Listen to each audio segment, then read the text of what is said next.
ಇದನ್ನ ನಿರ್ಧಾರ ಮಾಡೋದಕ್ಕೆ ನೀವ್ಯಾರು? ಊರಿನ ಜಮೀನ್ದಾರ ಆದ ಮಾತ್ರಕ್ಕೆ ನಿಮ್ಗೆ ಎಲ್ಲ ಅಧಿಕಾರನೂ ಇರೋದಿಲ್ಲ. ಈ ಊರಲ್ಲಿ ತುಂಬಾ ಜನ ಇದ್ದಾರೆ. ದೊಡ್ಡ ವ್ಯಕ್ತಿಗಳಿರುವಂತ ಪಂಚಾಯಿತಿ ಇದೆ. ಅವ್ರ ವಿಚಾರಣೆ ನಡೆಸಿ ತೀರ್ಪು ಕೊಡ್ತಾರೆ. ಇನ್ನೊಂದು ವಿಷಯ, ಶಿವಪ್ಪ ತಪ್ಪು ಮಾಡಿದಾನೆ ಅಂತ ಇನ್ನು ನಿರ್ಧಾರ ಆಗಿಲ್ಲ.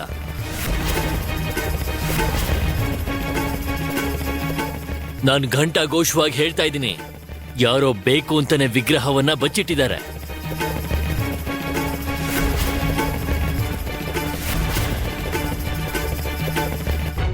ಶಿವಪ್ಪನ ಸಿಕ್ಕಾಕ್ಸ್ಬೇಕು ಅಂತ ಯಾರೋ ಈ ರೀತಿ ಮಾಡಿದ್ದಾರೆ.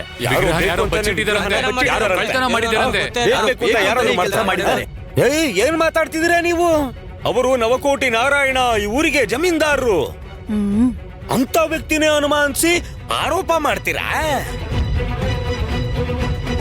ಕುಂಬಳಕಾಯಿ ಕಳ್ಳ ಅಂದ್ರೆ ಹೆಗ್ಲು ಮುಡ್ಕೊಂಡಂತೆ. ಅವ್ರ ಮೇಲೆ ಯಾಕೆ ಆರೋಪ ಮಾಡ್ಲಿ? ನಾನು ಎಲ್ಲರ ಬಗ್ಗೆ ಮಾತಾಡ್ತಾ ಇದ್ದೀನಿ. ನಿಮ್ಗೆ ಸ್ಪಷ್ಟವಾಗಿ ಹೇಳ್ತಾ ಇದ್ದೀನಿ, ದೇವರ ವಿಗ್ರಹ ಕಳ್ತನ ಆಗಿದೆ. ಬೇಕು ಅಂತಾನೆ ಯಾರೋ ಕಳ್ತನ ಮಾಡಿ ಬಚ್ಚಿಟ್ಟಿದ್ದಾರೆ. ಊರಲ್ಲಿರೋ ಪ್ರತಿ ಮನೆನೂ ಹುಡ್ಕೋಣ. ಮೊದ್ಲು ನನ್ ಮನೆಯಿಂದನೇ ಶುರು ಮಾಡೋಣ. ಹೌದು ಹೌದು,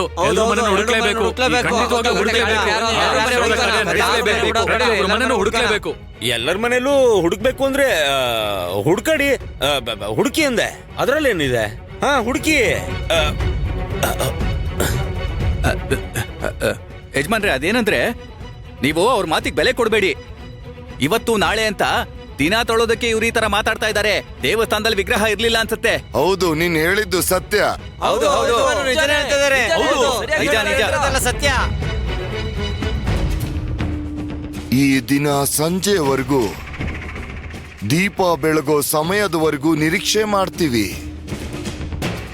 ಆ ಸಮಯದ ನಂತರ ಶಿವಪ್ಪನ ಮೆರವಣಿಗೆ ಮಾಡೋದು ಖಚಿತ.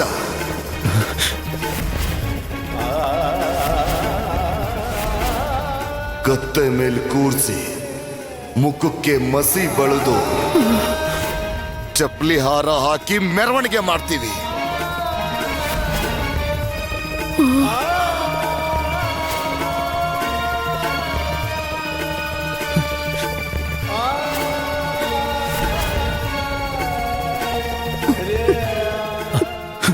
ಶಿವಪ್ಪ, ನಿಧಾನ ನಿಧಾನ. ನೀನೆಲ್ಲಿಗೆ ಹೋಗ್ತಿದೀಯೇ? ಈ ರಾಮಾಯಣ ಎಲ್ಲ ನಿನ್ನಿಂದಾನೇ ಆಗ್ತಿರೋದು. ನೀನ್ ಇವಾಗ ಅಲ್ಲಿಗೆ ಹೋದ್ರೆ ಈಗ್ಲೇ ಕತ್ತೆ ಮೇಲೆ ಹತ್ಸಿ ಮೆರವಣಿಗೆ ಮಾಡಿಸ್ತಾರೆ. ಬಾಯಿ ಮುಚ್ಕೊಂಡು ಒಳಗ್ ಹೋಗಿ ನನ್ ಮಕ್ಕಳ ಜೊತೆ ನಿಂತ್ಕೊ ಹೋಗು. ನಾನ್ ಹೇಳ್ತಿರೋದ್ ಕೇಳಿಸ್ತಿಲ್ವಾ? ಹಾಗಾದ್ರೆ ಸರಿ, ನಾನೇ ಹೋಗಿ ಹೇಳ್ತೀನಿ ಮೆರವಣಿಗೆ ಮಾಡಿ ಅಂತ. ಬೇಡ ಬೇಡ, ನಾನ್ ವಾಪಸ್ ಹೋಗ್ತೀನಿ. ಹಾಗಾದ್ರೆ ಹೋಗು.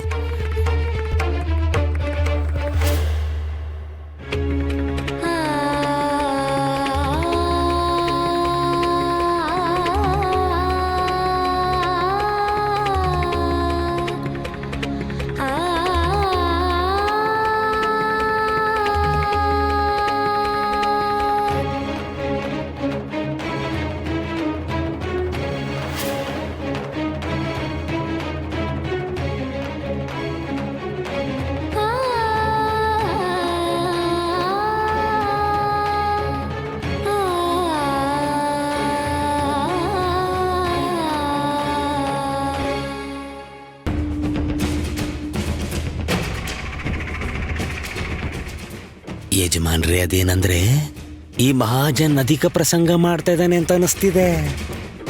ಅವನನ್ನ ನನ್ನ ಕಾಲ್ ಕೆಳಗ್ ಹಾಕಿ ಹೊಸಕ್ ಹಾಕ್ತೀನಿ.